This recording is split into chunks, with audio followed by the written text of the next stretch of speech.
जय श्रीमन्नारायण। मैं गीतांजलि लोया आज आपको दिवाली पर बनने वाले खास खास मांडने बना के बता रही हूँ। साथ ही साथ मांडनों की कुछ जानकारी और उससे प्रचलित लोक कथा भी मैं आपको बताने जा रही हूँ। यह जानकारी मैंने किताबों से इकट्ठा की है। ये लक्ष्मी जी का इच्छा पूर्ति का रथ का बड़ा मांडना है। यह है लक्ष्मी जी का बैठक का गादी का मांडना। इसमें पगलियां और रुपयों की थाली है। यह है चौकी और चौरंग का मांडना, जिस पर हम लक्ष्मी जी की तस्वीर रखते हैं। चांद सूरज गैस के पास बनाए जाते हैं और जो दिए का मांडना है वो पानी के पास पिंडे पे बनाया जाता है। ऑफिस या दुकान के काउंटर के अंदर का यह मांडना है। दहलीज पर बनाने वाली यह एक डिजाइन है। पगलियों की कुछ डिजाइन है और एक और दहलीज की डिजाइन इसमें बनाई है। तो चलिए शुरू करते हैं। अरे मैं तो बताना भूल ही गई कि इसमें दिवाली पूजा के सामान की लिस्ट भी बताई है। मांडना राजस्थान और मध्य प्रदेश भारत की दीवार और फर्श की पेंटिंग है। यह घर, आंगन, द्वार, दहली, चौपाला आदि पर किए जाते हैं। राजस्थानी संस्कृति में मांडना यह प्राचीन कला है। हर त्योहार पर, विशिष्ट मौके पर, विशिष्ट जगहों पर विभिन्न प्रकार के मांडने मांडे जाते हैं। हर मांडने के एक अलग पहचान है। यही पहचान त्योहारों का महत्व दर्शाती है। मांडना घर और चूल्हे की रक्षा के लिए, घर में देवताओं का स्वागत करने और उत्सव के अवसर पर उत्सव के निशान के रूप में किए जाते हैं। खाली आंगन सुना लगता है, अपशगुन माना जाता है, इसलिए आंगन में मांडना तथा रंगोली से सजाया जाता है। मांडने सुख, संपदा, आरोग्य, सुहाग, धन धान्य प्रदान करने वाले होते हैं। इन मांडनों से सजे आंगन में लक्ष्मी जी का आगमन होता है।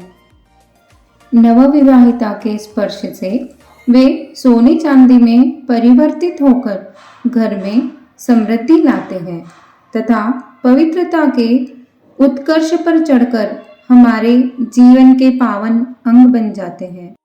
पहले साधनों की कमी के चलते कपड़ा, रुई, बालों का गुच्छा, खजूर की छड़ी आदि से बनाते थे। अभी तो इतनी सुविधाएं हो गई है कि जिनसे कोई भी काम कम समय में हो जाता है। मैंने यहाँ पे ब्रश और ईयरबड्स का इस्तेमाल किया है।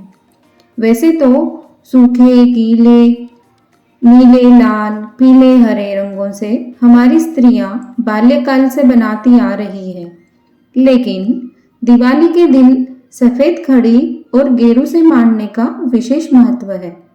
और गेरू में थोड़ा सा गाय का गोबर, स्थानीय मिट्टी मिलाने का भी एक विशेष महत्व है।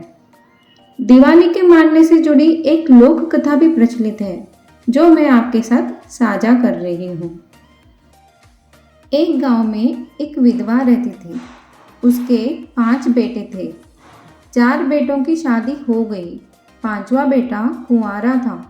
5वें बेटे के लिए दूर देश की सुंदर कन्या बहू के रूप में ढूंढी। 5वीं बहू घर में आई। दिवाली का त्योहार आया। छोटी बहू बहुत होशियार थी। उसने अपने घर को, आंगन को झाड़ झपट कर साफ किया, गोबर से लिपाई कर घर को सुंदर बनाया। लेकिन बड़ी बहुएं और सास छोटी बहू के काम को समझ नहीं पाई। जब उसे पूछा गया तो उसने समझाया, यह दिवाली की तैयारी है, लक्ष्मी जी की पूजा का विधान है। स्वच्छ सुंदर सजे घर में ही देवताओं का आगमन होता है। चारों बहुएं और सास दिवाली का मतलब भी नहीं जानती थी। उन्होंने ना तो कभी दिवाली मनाई थी और ना ही घर की कभी साफ सफाई की थी। छोटी बहू के समझाने पर सभी उसके साथ काम में हाथ बटोरने लगी। छोटी बहू ने घर के हर कमरे में सफ़ेद खड़ी से साँखिया, घेवर, नन्ही चिड़िया, फूल पत्ती, चौकी, गादी, थाली, रथ, तरह तरह के मांडे मांडे। द्वार, देहरी, आंगन को भी मांडों से सजाया। कार्तिक बदी तेरस, धनतेरस की शाम को मिट्टी के दिए की पूजा कर धन की पूजा की और दिया जलाकर घर के हर कमरे, द्वार, देहरी, आंगन को जगमगा दिया।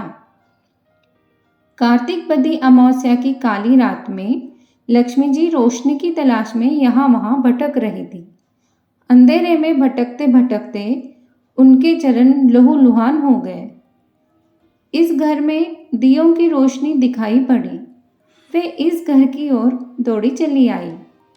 आंगन में रखे दिए के पास आकर रुक गई। लहूलुहान पैरों के निशान आंगन में बन गए। बहू ने हर कमरे में दिए रखे थे। उन्हीं दियों को निहारते हुए वे लहूलुहान पैरों से घर के हर कमरे में घूमी। इस तरह अपने चरणों के निशान पगलियां बनते गए। फिर थकी हारी लक्ष्मी जी बैठक के कमरे में मांडा हुआ रथ देखकर उसमें विश्राम करने बैठ गई। पांचवी बहू ने अपने ओढ़ने से पल्लू से लक्ष्मी जी के चरणों का खून पोंछा। घर आंगन में जहाँ जहाँ लक्ष्मी जी का खून लगा वहाँ उनकी चरणों के निशान पगलियां बन गए थे। उसने उसके आसपास सफ़ेद खड़ी से अपने सोच अनुसार अलग अलग चिन्ह बनाने लगी। उसमें भरत भरते हुए उन्हें सुंदर मांडों में बदलने लगी। लक्ष्मी जी ने पूछा, बेटी यह तुम क्या कर रही हो? बहू ने उत्तर दिया, माताजी आपके लहूलुहान पैरों से मेरे आंगन और घर के हर कमरे में जो आपके अस्तित्व की निशानी पगलियां बन गई है उसमें मैं भरत भर रही हूँ और जब तक मैं भरत भरती हूँ आप विश्राम कीजिए। लक्ष्मी जी बहू की चतुराई समझ गई। उन्होंने जान लिया कि बहू अपनी भरत कभी पूरी नहीं करेगी। लक्ष्मी जी ने प्रसन्न होकर उस परिवार को समृद्धि का वरदान दिया तथा समय समय पर उस घर में आने का वचन दिया। वे वचन देकर रथ में सवार होकर विष्णु भगवान के पास चली गई। जाते जाते उन्होंने अपने चरणों के निशान उसके द्वार पर घर में प्रवेश की दिशा में बनाकर कहा, जहाँ जहाँ यह चिन्ह कोई बनाएगा किसी न किसी रूप में मैं वहाँ वास करूँगी। उसके बाद उस घर में, गांव में, शहरों में, पूरी दुनिया में दिवाली के त्यौहार का महत्व समझा गया तथा उसे नियमित रूप से मनाया जाने लगा। उस तरह लक्ष्मी जी के चरणों के निशान पगला बनाने के लिए लाल रंग के गेरों का इस्तेमाल करने लगे और पगला के आसपास की भरत के लिए सफ़ेद खड़ी का इस्तेमाल करते हैं। मैंने इस वीडियो में दिवाली के मांडने बताए हैं। ऐसे इस तरह होली के, शादी के और भी कई प्रकार के मांडने होते हैं। आप भी इस दिवाली सुंदर सुंदर मांडना बना के लक्ष्मी जी का स्वागत करें। चलिए अब करते हैं दिवाली की पूजा की तैयारी। मुझे जहाँ तक पता है मैंने इसमें हर चीज़ कवर करने की कोशिश की है। फिर भी हर घर की अपनी रीत होती है, तो आपके घर के रीत के हिसाब से आप आपके घर के बड़ों से पूछकर इसमें कुछ चीज़ें शामिल भी कर सकते हैं और कुछ चीज़ें घटा भी सकते हैं।